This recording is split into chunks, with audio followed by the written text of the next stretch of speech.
Welcome to The Real Final Mile, life in big and bulky home delivery, the only podcast dedicated to the delivery professionals that bring your large consumer goods to your home. Today's guest is the kind of leader in the final mile world who doesn't just have experience, he has a legacy.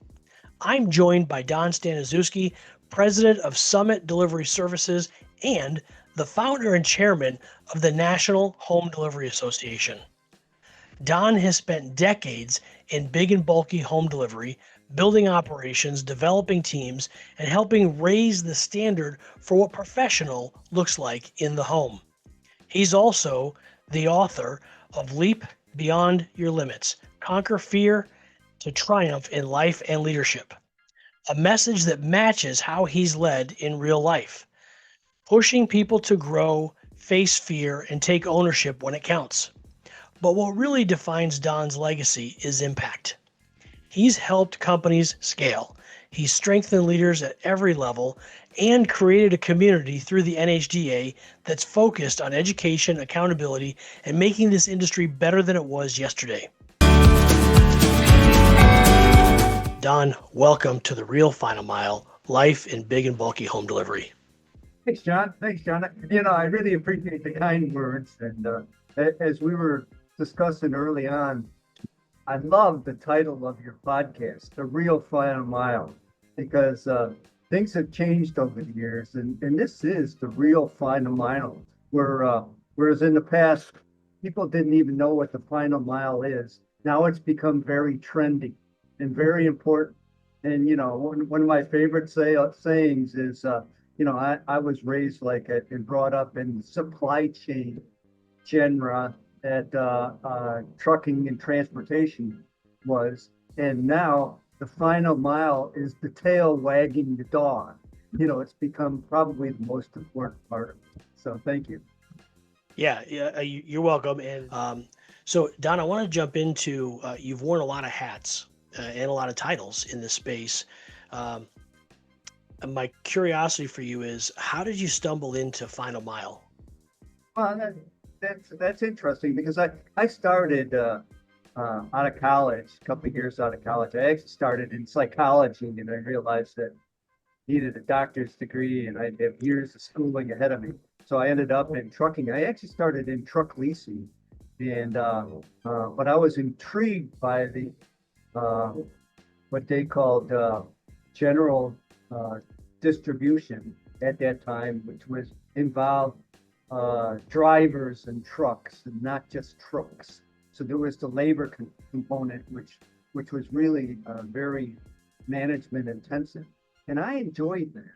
And so I started in regular trucking, and then I got involved in last mile delivery with Leaseway Transportation, and that actually became my career. And the thing that really intrigued me about it was I dealt with LTL, I dealt with truckload, dealt with drayage and all those.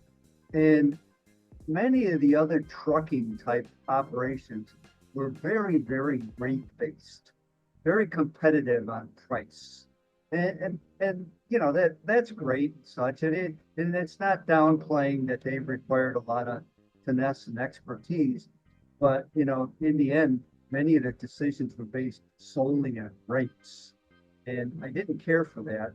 Whereas when you get in last mile delivery, rates are one thing, and they've been competitive as well, but the training and the expertise of handling the product, trucking was almost secondary. It was a necessary evil to delivery.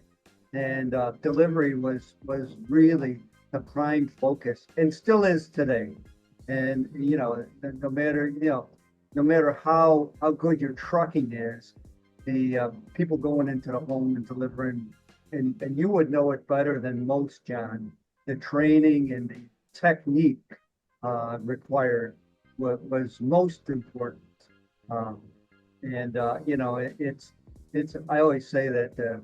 Technique you mentioned about these weightlifter guys and big and bulky type of guys, that they generally don't do well in our industry because you can't have a longevity factor when you're muscling things around all day long.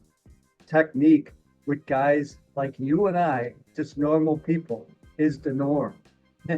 And you learn how to deal with product not by muscling it around, but by your technique and how to handle things. So that's how I ended up in last mile delivery, and it's not sitting behind the desk all the time either. It's a, you have to be involved in everything, and I enjoyed that. From I started out, I was a young kid around a bunch of 50-year-old guys that had been in the industry for years.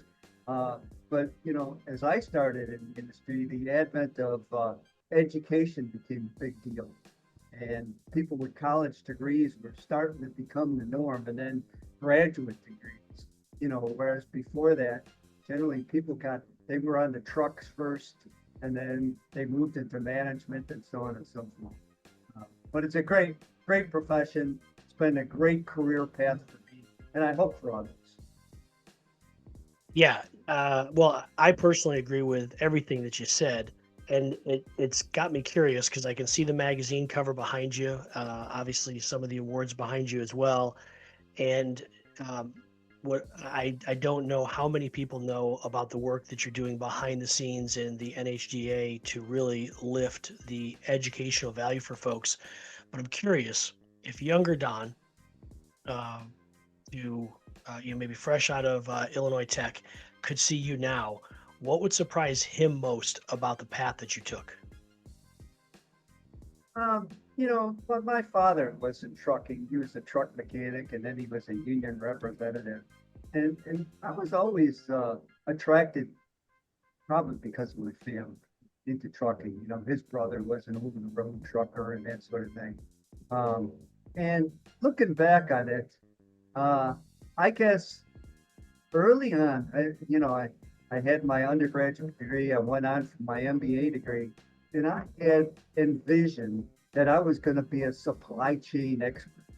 And supply chain at that time, they were working on trying to develop a position where it didn't matter what mode you used. The total final cost was most important. And where your warehouses were placed, or what truckload or LTL and that sort of thing, they were all going to be combined into one. Well, honestly, that really never happened. Transportation guys weren't about to let up their expertise and their organizations to supply chain. They didn't, the warehouse people were on one end, the trucking guys were on the other end, and that sort of thing. And I had this hope that they would all be brought together, and there would be supply chain managers, supply chain experts throughout the world. And there is some of that, but there's still the specializations that are broken off. So for me to end up in last mile delivery, I didn't really expect that. I expected to be more, as overseeing the entire process. What was the moment that sparked you to write this book, Leap Beyond Your Limits? I don't know. It's just kind of a fluke. Someone called me up and said, "Hey, you interested in writing a book?" I said, "Nah, not really. I never even thought about it." They said, "You've got some pretty cool stuff here. We could make this pretty interesting. If you were to write a book, there's a lot of interesting things you could write about." And, and, you know, I'm up in age now. I'm in my late 60s. And now, I have a whole different perspective on life as many my age do. I'm not looking to retire. I was looking to try to share things with other people. It's like the NHDA, developing companies, friendly competitors. We all know each other. The same with the book. I thought there was a lot of mistakes I made and a lot of issues that I had that I wish I hadn't gone through some of that. And, I talk about fear of failure in the book. That's basically what the book is about. People get motivated by failure and they quit things before they even start. And fear is a pretty good motivator, but nobody really wants to live their life in fear all the time and worried about your job and so on. But it's part of the process. And if you accept that and go through it, it probably would be easier and you would become a better, well-rounded individual because now I went through a lot of things through fear and a lot of failures, a lot of successes and such. And I was hoping to share some of that with people. The one thing that really struck out to me is that when I was in my late 50s, I had exercised my whole life and I'd been a long distance runner and such. But going, I was always enamored by the Ironman triathlon and going through the process and figuring out how do you really do this thing? I always thought it was like an inhuman thing to do, but it wasn't. And it's the same with your career. You take it step by step, and you take it as it comes. Stay in the moment of what you're dealing with, and don't worry about. Worry is a terrible thing. Don't keep worrying about what's going to happen at the end. Just focus on what you're doing now, and everything falls into place. And that's kind of what motivated me to write the book. When I went to the Ironman, I was amazed that I could even do some of that stuff. And actually finish an Ironman. The same goes with, my career path. If I'd have looked back at, like you said earlier, I said, man, I should have done things sooner. There's a lot of people that are just like you and I, and yet they're successful because they put themselves out there. That's what it is. That's what it is. Some people, probably not even deservingly so, are very successful because they put themselves out there. Other people that are probably better than me, they've just hung behind in the weeds over there and let whatever happened happen and didn't put themselves out there. But they could have done much better and done much more. I also was amazed at how much you actually can do. Because people get overwhelmed by that. They said, oh my God, you look at politicians, like the president, look at all the stuff he does. I don't know how he does it, but, he's put himself out there. And again, you can do more than you think you can. And that's what I learned at Ironman. That's what I've learned in my work life now. And I think that there's a lot of life lessons for a lot of people. And that was my major motivation for writing a book. I thought, man, I think I've almost figured it out. Now other people can too and save themselves the trouble of worrying about everything. So that's where that all comes from. That's a little wordy, but I'm but Well, no, I love it, Don, because you answered like 7 of the questions I had planned to ask. So you've probably done the listener a huge favor because now they don't have to hear my voice. But so there's 2 things I want to draw out of that, 2 nuggets. And the one is, to summarize what you said is just show up. You'd be amazed at what you can actually accomplish. And then the other thing I wanted to focus on, when I interview authors, I don't like to ask real deep questions about the book because I want people to go buy it and read it themselves. But you talk about fear not as the enemy, but a training partner. And I'm curious, was there anything that you did specifically to flip that switch? Because as a sociologist, I deal with people every day who are fighting with imposter syndrome and really just the fear of their own success or failure. So how did you adopt that mindset to say, essentially invite fear along for the journey? Again, the Ironman was very helpful because, hey, I was really afraid of it. I learned to kind of embrace it and take it as it comes. Same with my career. Early on in my career, I was kind of floundering about what to go, where to do, and so on and so forth.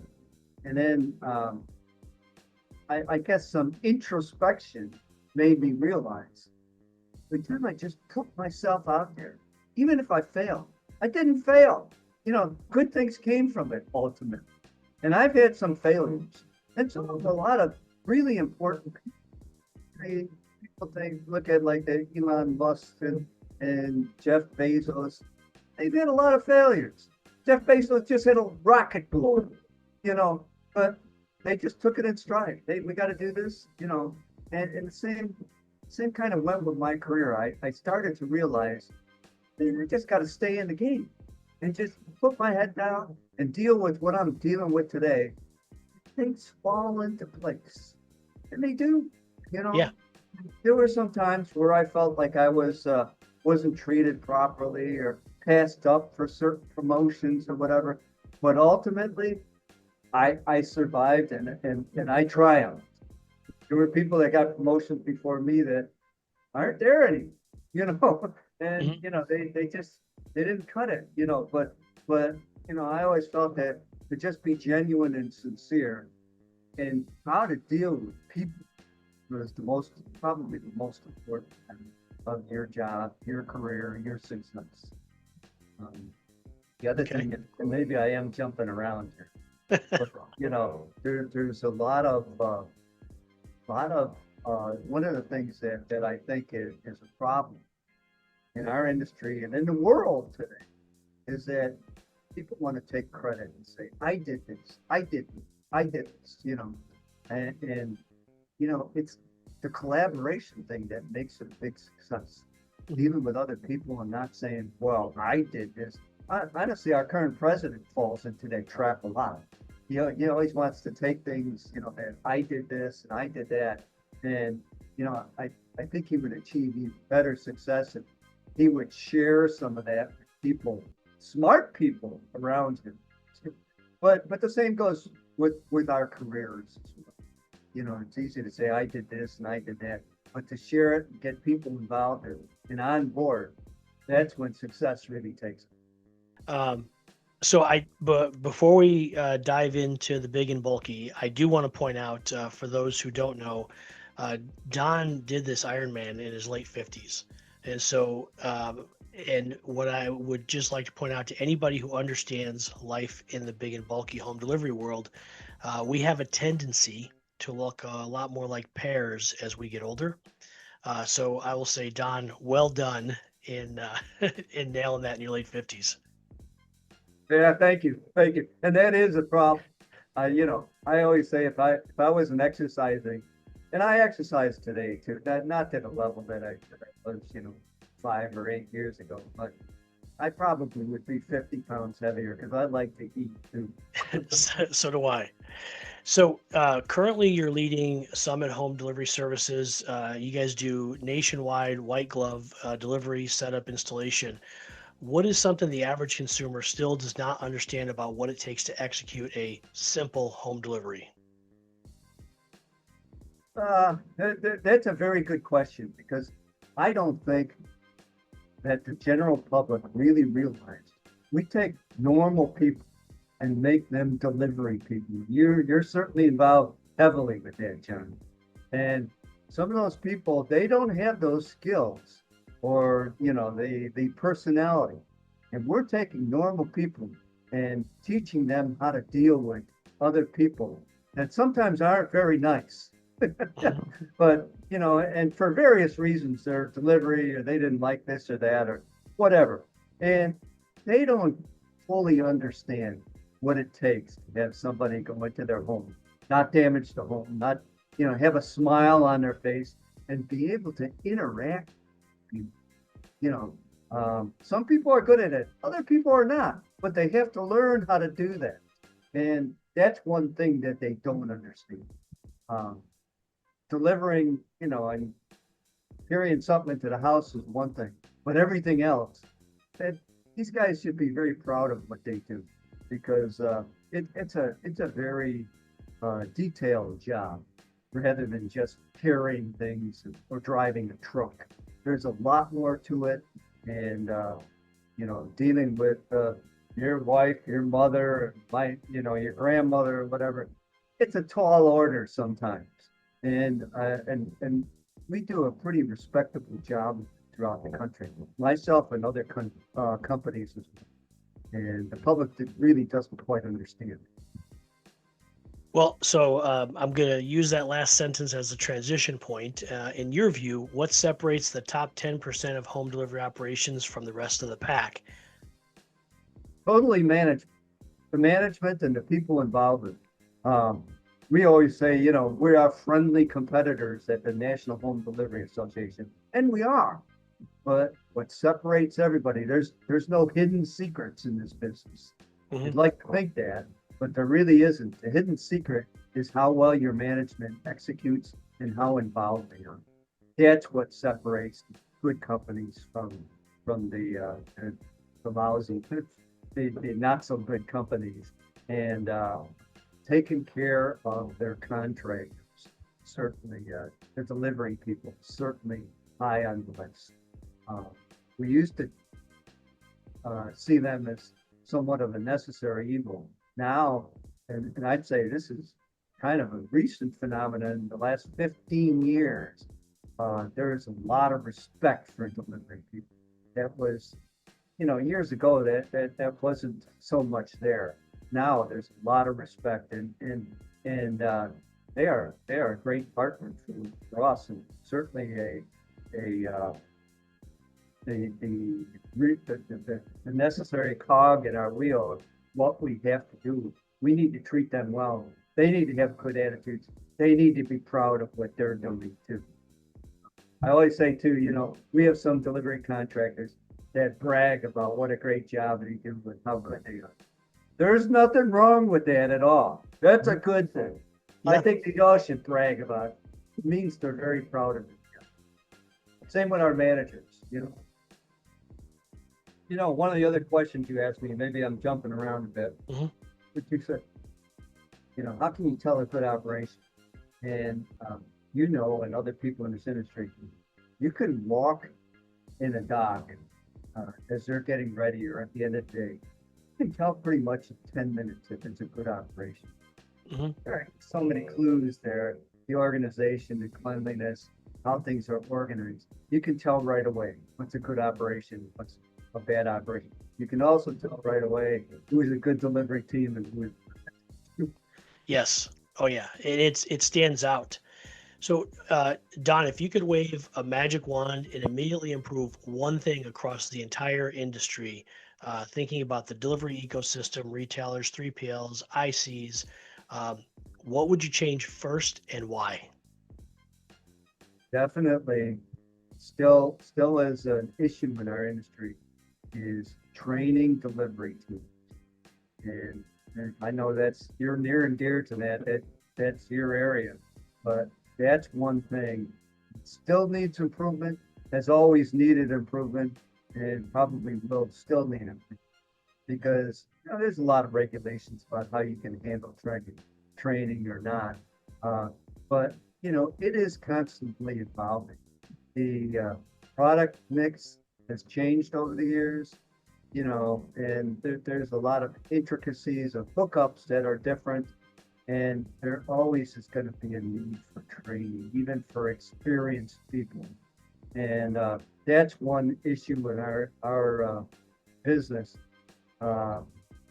We have been accused of, and probably rightly so, of putting people out there that weren't really great. And it is very intimidating for a delivery team out in the truck on their own. No supervision, they're totally autonomous and deal with customers and get it into the home property. And for someone new, it's a little, it's scary. And yeah, hey, am I going to goof this up? What's going to happen? And so that's one area that we really, and I know you and I have been working on that, especially you, on trying to develop training programs for delivering people in the big and bulky industry. Now, it's different in couriers and small package delivery because it's basically a, run and drop it and take off kind of thing. But in big and bulky, it's a whole different animal. Yeah. But that's one thing. If I had a magic wand, still need to improve on. You and I are working to try to improve on that through the National Home Delivery Association. But that's the one thing that could really make an impact. I agree with you. Ready to unlock the potential of your team? GetDoolin.com offers a web-based training platform designed for the final mile delivery industry and beyond. Whether you're in logistics, leadership, or operations, GetDoolin.com has you covered. Our micro-learning courses are quick, engaging, and most are less than 5 minutes each, so your team can learn on the go. With our mobile app, available for both Android and Apple, your team has access to training anywhere, anytime. Push notifications keep everyone up to date with new daily content, making sure no one falls behind. Track individual progress with ease. You'll know exactly who's watching each video and how your team is advancing toward their goals. At GetDoolin.com, every subscriber has a voice.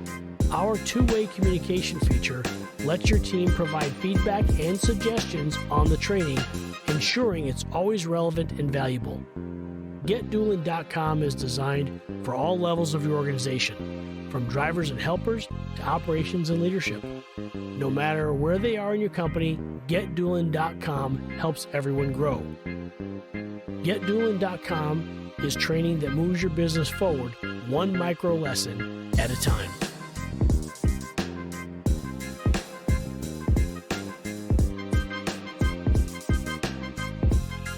If I could just teach that younger generation that it's okay to not know everything, because it seems like there's so much ego and bravado now where they want to act like they know everything, and then $20,000 later we're replacing a dining room floor because they didn't know what they were doing. So Don, just a little bit of rapid fire for you. When it comes to relationships and accountability, who held you accountable when it got tough, and how did they do it well? I guess I was blessed with some pretty good mentors, supervisors. Especially when I started early on. I was a young kid. I didn't have a lot of experience, so they really did help mold me. And a lot of people took the time with me, instead of, just hoping for the best and maybe washing me out. I think some of the supervisors I had, some of them were older than me, some of them weren't. They held me accountable and told me even stupid things. Like I remember one of my supervisors telling me, you do a pretty good job, you work pretty hard, but you should polish your shoes because they look like crap. And he was right. Stupid thing, but an important. So I was blessed to have some pretty good supervisors and mentors. I think mentors are really a very important part. People like myself. I'm not threatened by anything. I'm not worried about losing my job or getting fired or anything like that. Not at my age, but I was early on, but not anymore. So I probably have it easier than a lot of younger people. There's a lot of decisions I'm able to make without even thinking about it because I've been through it. So the experience factor is helpful.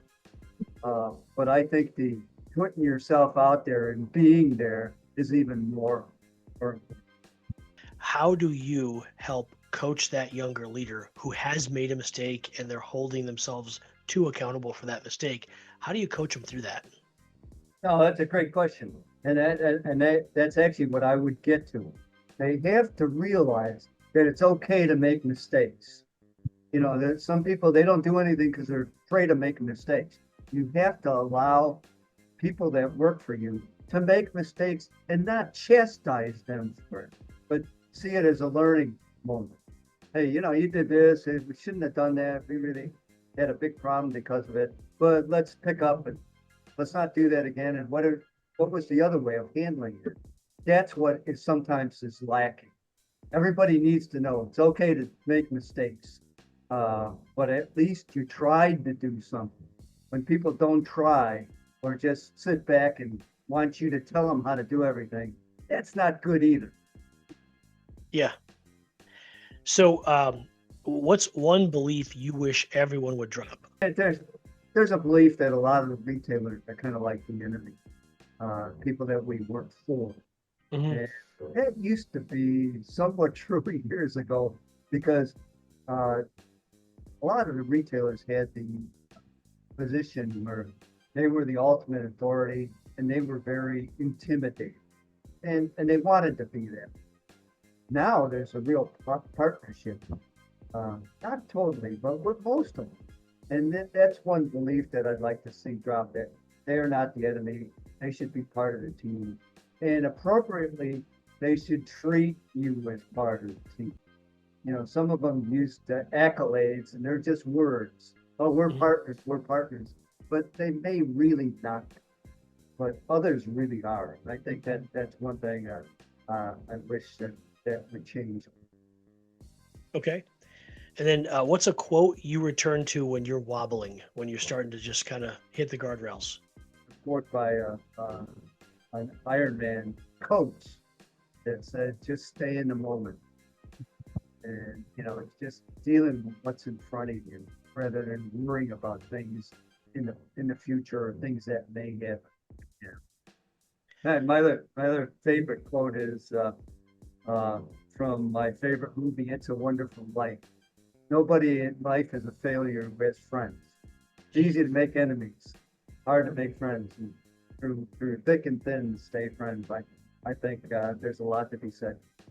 But I had two mentors in particular that I believe were very helpful. And I wish everybody had mentors like that. They were older than me. They told me the facts of life. They told me when I was screwing up. But I felt comfort that they were criticizing me, but they were helping me. Mhm. So I took it in stride. And one of them passed away, but a guy named Ray Sullivan, and that was at Leaseway Transportation, and he's actually the one who inspired me. He said, you've got some time. You're young. You should get your MBA degree now. So I went at night while I was working at Leaseway Transportation. But he was a big inspiration, and he if he was alive today, he probably would agree with everything that I said. And I told you that, I told you that, I told you that, and Mhm. it's just like uh, being there, and just do it. If you screw up, that's fine. We'll recover, and that's what most people. A lot of supervisors would never say something like that because hey, if you screwed up, they're going to blame you.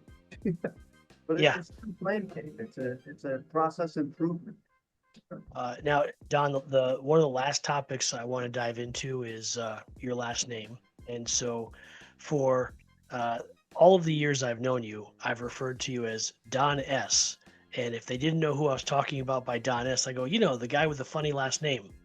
Um, and so I do want to say I did actually practice pronouncing it correctly, and it was important to me because even though I don't have a crazy last name with a lot of letters, everybody always mispronounces my last name or misspells it. And Really? so, oh yeah, yeah, I've gotten a whole myriad of versions of it, but so I would like to get your feedback. How well did I do at the beginning of the show in pronouncing Staniszewski? Oh, it's perfect. It's perfect. Mhm. And the way I look at it, it's like it's spelled. You pronounce it the way it's spelled. Yes. But people are intimidated by these long last names. And honestly, the Polish pronunciation is Staniszewski. But I gave up on that years ago because no one sees it that way anymore, and it's not a lot of ethnicity like there used to be. Uh, so no, you did a great job, and actually, I'll share this with you. I work with a guy. He's our chief financial officer. His name is Myrick Wasakevich, and even I had a hard time with that last name. It's got all these C's, Z's, and Y's in it, so it is very intimidating. It is. For as we wrap this up, Don, we've got a lot of things on the agenda for 2026, and what I love about some of the goals we have is they're built on growth, on helping with transformational change. So, what are you hoping for with not just with your organization but for the industry in 2026? Well, one thing that I always hope for is finally coming through. Probably, maybe kind of as a credit to the COVID era and to Amazon. where last mile delivery has now become very trendy, and people really respect it. Young people see it as a possible career, which is a first. I have two kids that graduated from college, and they worked a little bit in the industry, but they chose not to go that route. It wasn't something that, oh, I want to be in last mile delivery, but it's getting that way. And I think there's a lot of sophistication that's come about in our industry, particularly with AI and routing systems. But the type of job that they are is not sitting behind a desk all day. And that, I love that. And I think a lot of younger people would love that too. They get real active, they get real involved, and they get real involved in it. And that's the one thing that I'd still like to see. I'd like to see the training of delivery contractors continue and blossom. And you and I are working on that. I mean, it's a great thing. But I'd like to see more younger people come up in our industry. As I was when I was young, I got out of college and I ended up in this industry. And there was a bunch of 50-year-old men in the industry. That's starting to change. There's a lot of educated people coming in the industry. There's younger people. I want more and more younger people to get involved. And they're not 50-year-old men, but there's a lot of men and women. This also was a